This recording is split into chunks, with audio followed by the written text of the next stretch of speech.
Hi guys, you're welcome to my YouTube channel. My name is Yvonne Princess Shabango. If you are new here, you're welcome to like, subscribe, share, and comment, and voila, you're part of the graceful, the beautiful, and the wonderful family. So we're back with another book review, and it's Tiny Changes, Remarkable Results. Atomic Habits by James Clear, guys. This is a gem and a half. Every girl, boy, man, woman, and everyone in this world deserves to have this book. Like, it has sold over 3 million copies. I think we should take it to 7 billion copies because wow, it's a life-changing book. Also, I'd like to apologize for the sound and all of that because it might be a little bit bad. But yeah, if it's bad, sorry about that. But I'm sure my voice is audible enough to for you guys to understand and follow and everything. So thank you guys so much for retaining. Thank you 2,300 subscribers. Thank you 100,000 views. Thank you for everyone who keeps on coming back. If you've got content suggestions, don't hesitate, send me a message, and just tell me what you want me to create and what you think will be great for our community, but without further ado, let me go into it. So this is a book by James Clear, Atomic Habits. And then I got this copy from Exclusive Books because I'm an Exclusive Books fan. Any day, anytime, like I'm a fanatic. And I got it for 378 Rand. I'm sure the price ranges from 300 to 400 or 450, depending where you buy it from. So as you guys see, I'm one person who creates notes. I love doing this because there's certain gems, man, that like need to be remembered. So every time I'm feeling like I need to go back to a book, I'm able to use these highlighters or these flaggers to know what caught my attention the last time. So yes, let's go into guys. Also, I'm in this hood whereby there's a church. So anytime you see me being uncomfortable, just know the church has started and it's a bit loud, so I might just stop in between. So firstly, what is an atomic? What is a habit? An atomic is an extremely small amount of a thing, the single irreducible unit of a larger system, the source of immense energy or power. So it means atomic habits means the power of habits, basically, synonymously. And then habit means a routine or practice performed regularly, an automatic response to a specific situation. So let's say, for instance, anytime a person attacks you, your first instinct is to shout. So it means you have a habit of shouting. Or anytime maybe you drink a glass of water when you're going through anxiety, so your habit would be drinking a glass of water anytime you're under what? Stress. So yeah, let's get into it. So the first gem I got was so the first gem I got was where he says, unfortunately, the slow pace of transformation also makes it easy to let a habit slide. If you eat an unhealthy meal today, the scale doesn't move much. If you work late tonight and ignore your family, they will forgive you. If you procrastinate and put your project off until tomorrow, there'll usually be time to finish it later. A single decision is easy to dismiss. But when we repeat 1% errors day after day by replicating poor decisions, duplicating tiny mistakes, and rationalizing little excuses, our small choices compound into toxic results. It's the accumulation of many missteps, a 1% decline here and there that eventually leads to a problem. So the problem is not missing gym one day or eating unhealthy one day. The problem is when you repetitively do bad habits. So it becomes a big problem. It chases you. And then we got another gem here that says, goals are about the results you want to achieve. Systems are about the processes that lead to those results. So it's important to have goals, but it's more important that you have a system, because remember, with goals, you can procrastinate it, you can put it on hold, but if you have a system, it follows you everywhere. It's like it's a part of you. So it means everything you do, it sort of leads you or is linked to your goals, as opposed to just having goals. So create systems. Like, for instance, when you wake up 5 o'clock in the morning, if you're up, chances are, if you create that habit and it becomes a system, like it becomes a you thing, at 5 a.m. you're up. 30 minutes you work out, 30 minutes later you read or something, it becomes a part of you. Then you know that you're leading a much more healthier life than you were leading before. But if you're just gonna chill and be like, oh no, my goal is to wake up early, but you don't even have that system, you don't even set up that alarm, or you don't even have a routine that actually helps you say, okay, at 10 p.m. all lights off at 10 p.m., all the screens off, or my phone at this time it goes into the other room and stuff like that. So it's important to have systems that are curated to actually help you become a better person, you know. So, and then another one.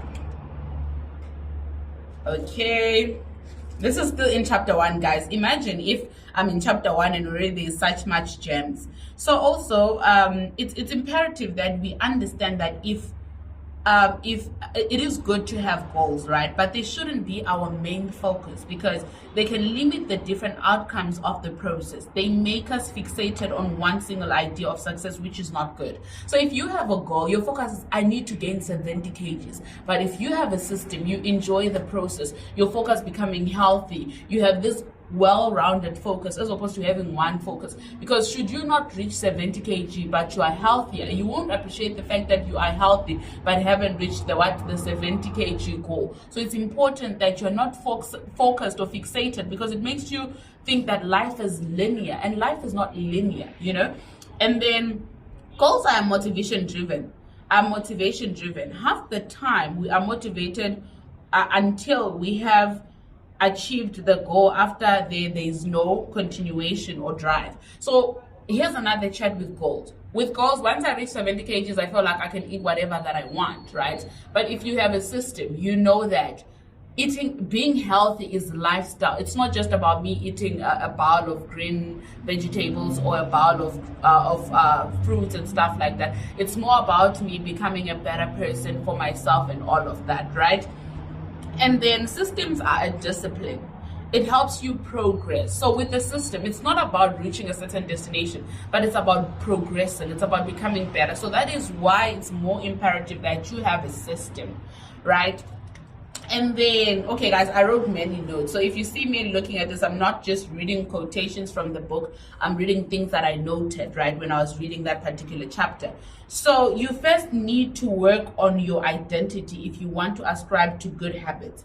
And changing your identity requires one to let go of to let go of certain beliefs. So here's another thing, guys. Most of our goals are attached to, actually, most of our goals can make us change a certain identity. They are attracted to us becoming a certain things. So what I would advise is that don't let any habit change your identity. Have an identity separate from your accolades. Like for instance, I am Yvonne without a degree. I am Yvonne without YouTube. I am Yvonne without being an attorney. I am Yvonne without being a tutor. I am Yvonne without being a certain thing. So have your personal identity, and then you will be able to achieve all these things, so that when all of these things are not there, you don't feel like you are empty or you've been robbed off of a certain part of you. So it's important that you're able to distinguish your goals, you're able to distinguish your identity and all of those kind of things, right? And then it's important that you understand that change is very hard. It's hard to change your habits if you never change the underlying beliefs that led to your past behavior. You have a new goal and a new plan, but you haven't changed who you are. So for you to become whoever you dream to be, you need to change who you are. You can't, like for instance, I want to be one day be one of the greatest, such as your Viola Davis, such as your Oprah Winfrey, such as your Mpumi Lidwaba and stuff like that. But I follow them, which is why I apply certain principles that they follow. So I can't just sit and dream and be like, oh no, I one day want to be like a great speaker like Nompumelelo Lidwaba, but I don't wake up at 5 a.m. I don't work out, I don't read, I don't show up. So it's very important that you recognize people that are what you want to be and look at how they do things, and you're able to actually practice those things, and you're a step closer to who you want to become. And then so here's another thing about progress. Progress requires you to unlearn, and becoming the best version of yourself requires you to continuously edit your beliefs and to upgrade and expand your identity. Here's another thing. You can't be a fixated person. You need to be open-minded, right? There are certain values that are like, like for instance, no one can talk me into thinking God doesn't love me. I know God loves me. I know I'm Christian and all of that. We can never negotiate that, right? But the fact that I eat meat, tomorrow I'm okay with waking up and becoming vegetarian because I'm open-minded to hearing other opinions, to trying out other healthier options. I'm okay with moving from Joburg to Cape Town. I'm okay with moving from Cape Town to Mpumalanga because I'm able to actually adjust certain beliefs, adjust certain things. Actually, adjust your beliefs, but not your values. Never compromise your values, but things that you believe in, leave them open to change, especially if that change makes you a better person.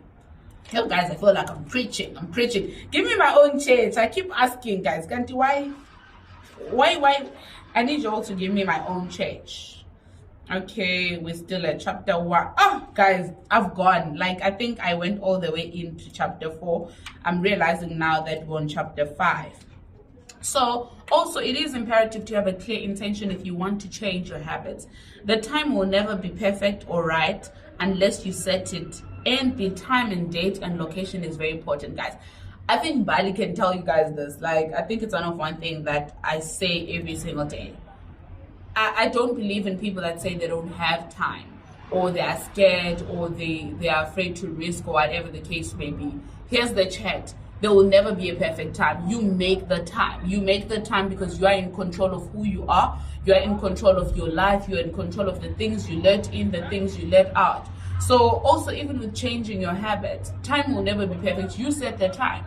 If you tell yourself that tomorrow, which is maybe a Monday, I'm waking up at 5 a.m. After waking up at 5 a.m., I'm going to take a walk to the gym. When I get to the gym, I'm going to do 5 squats. After doing 5 squats, I'm going to have a glass of water.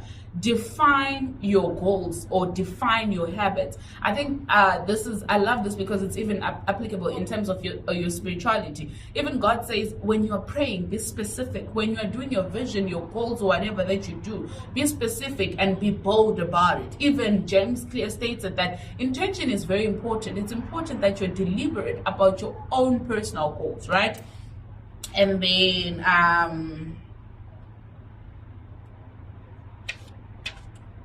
okay, guys, I'm not going to give in everything. You guys are going to have to buy this book. And then, so here's another example, right?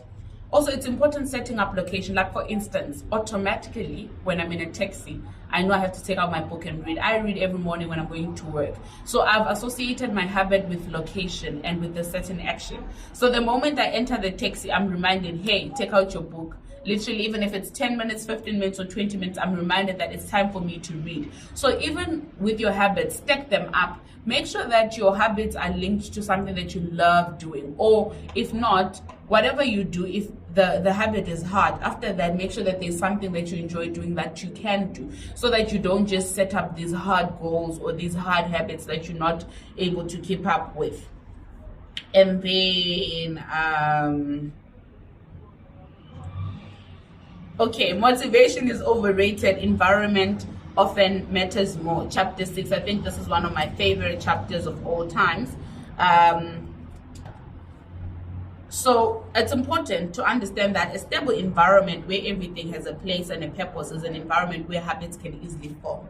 So our environment, where you work, where you sleep, whatever the case may be, matters in creating new habits, especially healthy habits. Because, like, for instance, if you know that whenever I get to the office, like for instance, I have lemon water every morning at the office, right? The first thing I do once I put my bag on my table, I go to the kitchen.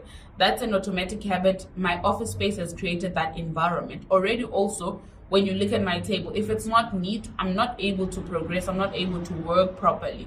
But if it's tidied up or neatly so, or when I put my laptop on top of my table, already there's that sense of I need to get working. So it's important that you understand that, right? It is also important that you use what you have effectively. You may not have a big space, but you can divide the one you have to suit cases for different habits.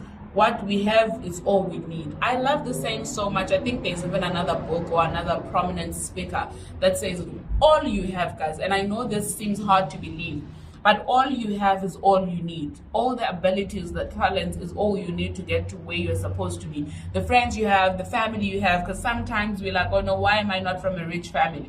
Why am I not from wherever? The family you have, where you are, is where you need to be, is the resources that you need. That is all enough. You just need to utilize them proper. Like some people say, oh no, I live in a 1-bedroom apartment, so I do everything on my bed. No. If it's study time, have a corner to study. If it's prayer time, have a corner to pray. I'm actually guilty of this, and I'll change this because sometimes I'm just like, it's cold, let me just stay in my bed and study here, and it ends in tears because I end up not doing what I'm supposed to do. But have division for everything. If you are going to step over, just know, oh, in this atmosphere now I have to study. I think even our man of God, right, my pastor even mentioned it. I don't remember the sermon, but he was talking about when he started becoming a pastor, when he was still in Scripture Union. He even said that what he would do is he had one bedroom, right? He divided it into a workspace and his sleeping space.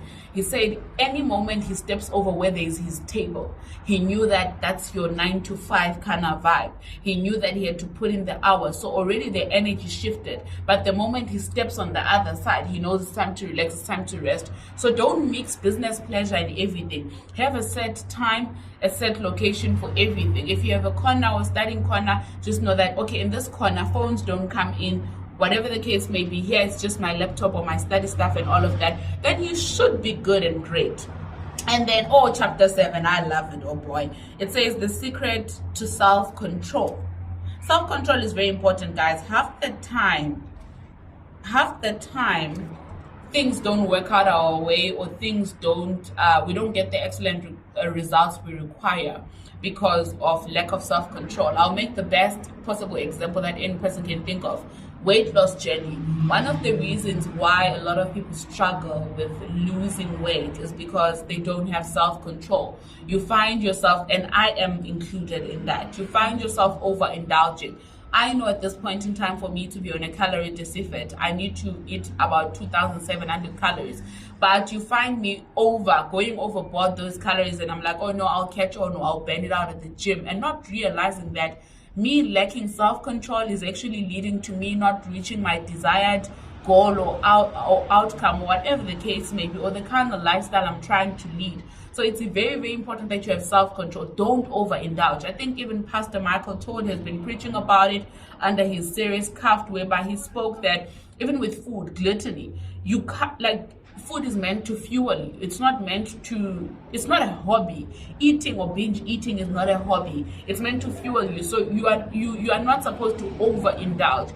Have what's enough, not overindulge. Even in the book of Proverbs. Guys, I love the book of Proverbs because it deals with you as a person. Like, it comes for you. All of us, one by one. It's like God was saying, Kilibata, one by one.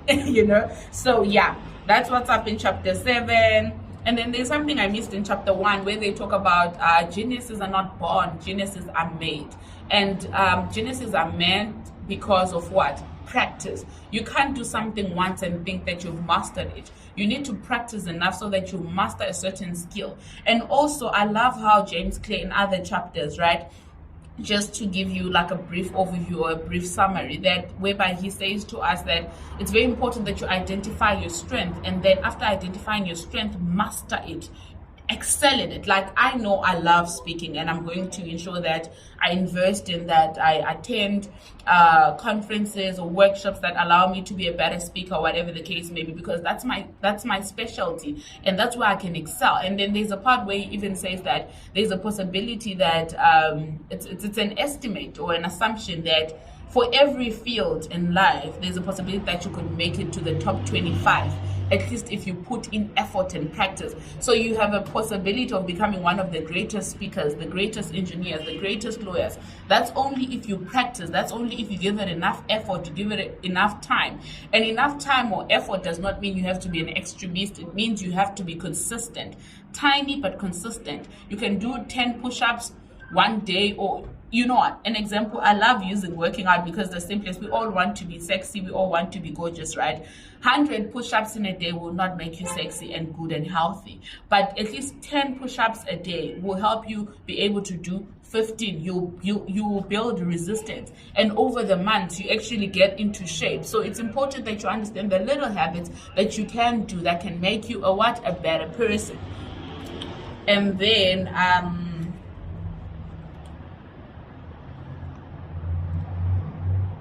okay, guys. I wrote a lot of things. Like, I took a lot out of this book, so I'm just hoping that I don't oversay it, right?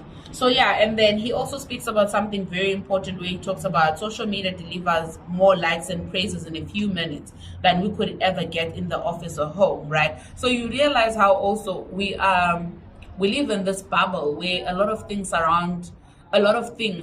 about social media, about impressing people we don't know and stuff like that. While we don't realize that the only thing that's important is waking up in the morning, looking at the mirror and being able to like yourself. If you look at one like from yourself, one like from your mom, from your sister, from your brother, that's enough. But we spend time craving for likes from people we don't know, people we may never meet, people that don't probably care about us to a certain extent. And then okay, oh, here it is. Chapter 9 says it is important that, so it says that he claimed that with deliberate practice and the development of good habits, a child could become a genius in any field. His mantra was, a genius is not born, but is educated and trained. I said it wrongly the other time. A genius is not born, but is educated and trained. So you are trained to become a genius. Anyone can become a genius. I even always used to say this to my dad. I say this even to Bali, to everyone, right? You find that sometimes people don't think they're smart and stuff like that. They look so much up to you. They're like, how do you do it? I always say, establish your pace. I know that for me to be good or excellent at something, or like for instance, I can say a lot of things from the top of my head from this book, right? I've read it once, but attentively so. Some people tell you they need to read it 3 times, 4 times. Some people tell you they need to listen to the audio. Some people tell you they need to write it down. But figure out who you are in all of this. Figure it out how many times you have to do it to get it right. If you have to do it 4 times, do it 4 times. Then you get your 80 or your 100 and move. And then, oh my God, guys, I loved this one. So this is in chapter 9, where it says the role of family and friends in shaping your habits. So like we say, the environment is important. Even the people we keep around us are very, very important. They play a role, whether they like it or not, whether we like it or not, they always going to play a role. And yeah, you know, it is what it is. And then we've got, we don't choose our earliest habits, we imitate them. We follow the script handed down by our friends and family, church or school, our local community, society at large. Each of these cultures and groups comes with its own set of expectations, standards, and for example, when and whether to get married, how many children to have, which holidays to celebrate, how much money to spend on your child's birthday. In many ways, these social norms are invisible rules that guide behavior each day. You're always keeping them in mind, even if they are not at the top of your mind. Often you follow the habits of your culture without thinking, without questioning, and sometimes without remembering. As the French philosopher Michael de Montaigne wrote, the customs and practices of life in society sweep us along. Most of the time, going along with the group does not feel like a burden. Everyone wants to belong. So here's the thing, and people don't realize this. How people treat us, how they make us feel, how they interact with us actually builds some sense of habits. I know sometimes I laugh, I look at my parents, like I replicate my parents in so many ways. I can't do without tea. Every time I watch my dad, I even sometimes laugh at him like, you drink so much tea.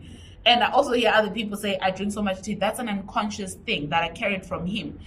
And then, like for instance, my mom is a very strict mom. My mom is an overgiver. Like my mom will give. Like sometimes I even see that people are now overwhelmed by my giving because I'm just always ready to dash kindness. I'm always ready to give whatever I have and stuff like that. I get that from my mom. And it's not like they had to sit me down and say, hey, you need to give. These are things that I picked up. Sometimes, let's say I want to go to the streets, I want to date, I want to vibe. But I remember who I am. I remember that I go to a specific church. I remember the words.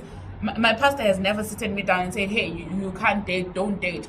But I always think of him and or think of the church as a whole and be like, okay, you know what? This is immoral. I can't be dating or seeing 3 people at the same time. So it's important that we understand that all these things shape our lives, whether we like it or not. That is why it's important to be very particular and selective about the people we choose, the people we let in. One of the best things about being an adult is being able to choose who stays and who goes, whether they're family, they're friends, or they're colleagues. Like, I love it. That's one of the beautiful things about being an adult. Like, you are able to say, you know what, ma'am, Felicia, nah, I'm good. I'm just going to talk to you from a working perspective, and then we're good to go. And then here's another thing. One of the reasons we end up succumbing to all of these things is that we want to belong. Sometimes you're just like, oh no, I want to feel good, I want to fit in. And you don't realize that you don't have to fit in, you know? You don't owe anyone to fit in. So yeah, I'm trying to finish this up, guys, because I feel like I've given you guys too much information. You guys still need to buy this book because like I didn't do much. So here's another one where I was dragged, whereby he says every action requires a certain amount of energy. The more energy required, the less likely it is to occur, right? So like for instance, I know that push-ups are hard. I'm not gonna do it because it requires me a certain energy, a certain posture. I'm just like, no. But if it requires little energy, if it's just moving, then I'm likely to do it. So it means also set your goals according to that level of energy. You start off small, you build up, and you progress, right? Look at any behavior that fills much of your life, and you will see that it can be performed with very low levels of motivation. Habits like scrolling on our phones, checking emails, watching televisions, still so much of our time, because they can be performed almost without an effort. They are remarkably convenient. So yeah, it's like we're always on social media. No one must tell you. I always laugh. Sometimes I'm like, hi Bo, buddy, what are you doing on your phone? No friend, I'm just scrolling. I'm like, hi Bo, you're just scrolling. Why? You know, I also do the same. We find ourselves guilty of the same things.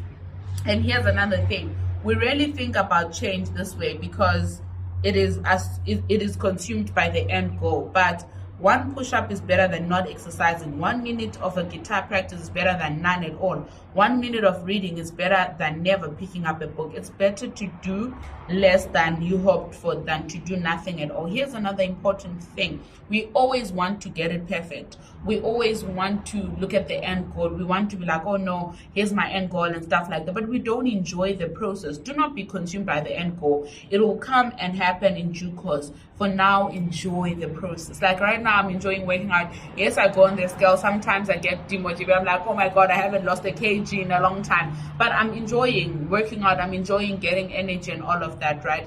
And then also it's important that you master a foundation and focus on every brick and every second, particularly forget about the main house. So it's even who's this, Will Smith speaks about it. Place every brick as though it was the only one. So you get to focus and focus. And as you do that, which means your foundation is going to be strong, nothing can shake it. But if you're just putting and piling and your focus is getting there, you won't be great. I say this a lot to candidate attorneys. A lot of candidate attorneys are worried about retention. Honestly, guys, I'm not worried about that. And this is not to be arrogant or anything like that. But I know that if I were to be so worried about retention, I won't enjoy the process I'm in now. I won't enjoy being a candidate attorney. I won't focus on learning as much as I can. So it's very important that you focus where you are and do with what you have. You will see life will be much more easier and you will enjoy it to the fullest. And then we're moving right along. Guys, maybe in my other life I should be a superstar singer. Okay, definitely I will be a superstar, but definitely not a singer, guys. Maybe drums. So yes. Oh, I loved this. So here's another thing, guys. Like I said earlier on, it's not a problem missing gym, but it becomes a problem when you miss it twice or thrice, or when you make the same mistake over and over again. Here it is now in chapter, what chapter is this? In chapter 16, which reads how to stick with good habits every day. So here it is. Whenever it happens to me, I try to remind myself of a simple rule: never miss twice. If I miss one day, I try to get back into it as quickly as possible. Missing one workout happens, but I'm not going to miss 2 in a row. Maybe I'll eat an entire pizza, but I'll follow it up with a healthy meal. There's no way you can eat unhealthy every single day or every hour. I can't be perfect, but I can avoid a second lapse. As soon as one streak ends, I get started on the next one. The first mistake is never the one that ruins you. It is the spiral of repeated mistakes that follows. Missing once is an accident, but missing twice is the start of a new habit. So you need to be conscious. It's okay to make one mistake, but when you make it twice, then you are creating a habit. You're building a new habit. Too often we fall into an all or nothing cycle with our habits. The problem is not slipping up. The problem is thinking that if you can't do something perfectly, then you shouldn't do it at all. You don't realize how valuable it is to show up on your bad or busy days. Lost days hurt you more than successful days help you. So it's very important that I know we have this mantra with my friends where we say go big or go home. It's good, it keeps you fired up, but really the days that are more important are days where you feel like, actually, I'm not coping, I'm not doing this, but you show up. Those are the important days, and you don't need to be perfect. I'm learning this through working out, because sometimes you do a squat but you can tell that you're not in motion. Like, I know right now I'm not in form because of how I do certain exercises, but every day I keep on doing them, even though they feel weird or they look weird, because I know that eventually I will get it right, eventually I'll be good and stuff like that. So yeah, so it's important that you try, even if it's bad, even if you're gonna fall, even if like it's not making sense, but just try, right? I got in a lot of nuggets, guys. Okay, and then also it's important that there are 4 laws on how to create a good habit. Number 1, make it obvious. Like, just make sure that your habit is there. Like, for instance, I'm saying whenever I see my laptop on my table, I know I have to sit down and work. Whenever I see a lemon on top of the fridge, I know that I have to make my first lemon tea or lemon water in the morning. And then number 2, make it attractive. Like I said, make your habits enjoyable. Hard but enjoyable. You know that after working out at the gym, you're going to have a good smoothie, or you're going to have good water, whatever the case may be. Make it easy. Don't start at extreme. You know you're a beginner workout person, but you want to start from 50 squats. It doesn't work like that. Start from 15, 20, 25, and then you go on. Make it satisfying.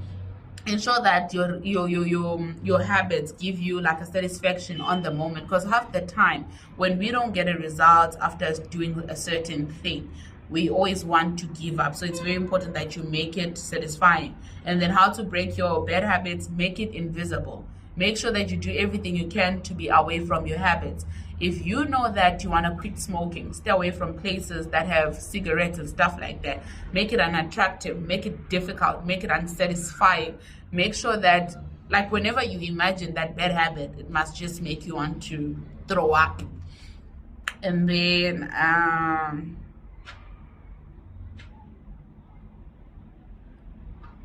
okay, we're almost done, guys. We're getting there. Number 18, the truth about talent, genes, about talent, when genes matter and when they don't.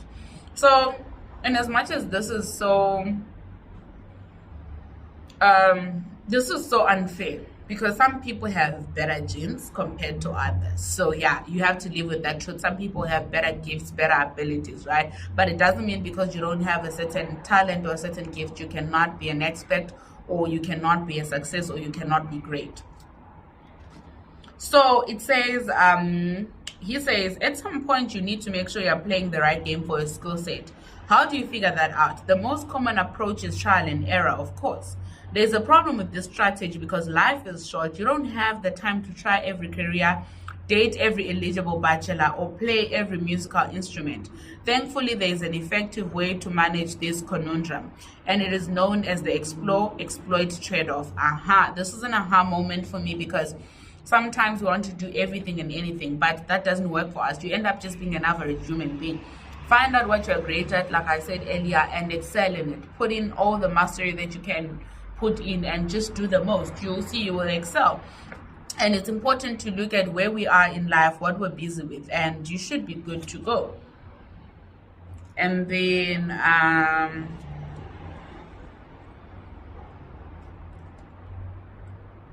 okay, this is the last review of the chapter. You guys are gonna have to buy this book. As you guys see, like, it's packed, it's power packed. So on chapter 20, that's my last review. It goes all the way to chapter 22. Let's see. Oh, actually, okay, I made it to chapter 20. Chapter 20 is the last chapter, and then you've got your inclusion, your conclusion, right? So chapter 20 says the downside of creating good habits. Like everything in this world, I believe has the advantages, the disadvantages. Too much of a good thing can become a bad thing. We all know that saying, right? In chapter 20, he tells us the disadvantages of actually good habits, right? They're good, 80% good, but there's that 20% gap, right? In that half the time when you've mastered good habits, you actually become complacent, in that you feel like, okay, I've reached this, now I can do 20 squats, I'll just do that and relax. So it gives you a sense of arrogancy, it doesn't keep you humble. So that is why it's important that whatever we do, in as much as we need to make sure our habits are easy and stuff like that, but we need to ensure that we place ourselves in positions whereby things are slightly challenging, not too challenging and not too easy, so that anytime our minds keep being challenged and we're still able to grow and learn better. So whatever you do, don't become complacent and don't be like, oh no, I've got this, I now have this good habits, I don't care about other things. And what he also says, the moment you get the hang of good habits, you become careless just to a certain extent. So it means sometimes you end up not being attentive to detail. I think that's one of the things I admire so much about one of my principals, Mr. Shomang. Oh my God, he's very finicky about his work. He's a lawyer, right? One of the greatest, I believe, and he's a business rescue practitioner, and he's a notary, right, as well. He's very particular and finicky about how his things are done, that he would notice an error that you wouldn't notice if you are rushing through things. And he would always tell me, pay attention to detail, not because you're trying to impress me, but because you need to understand that there's always better. No matter how great your letter is, no matter how great you've drafted, you can always better it. So whatever you do, always look at, how can I make this thing better? How can I do better, and stuff like that. So without wasting any of your time, this is my review, and I hope you enjoyed it, guys. I know I said a lot and I know I speak quite fast, but I hope you enjoyed this review, and I hope you learned something from it, and I hope it changes your life. And do not forget to like, subscribe, share, and comment, and God bless you. I love you all.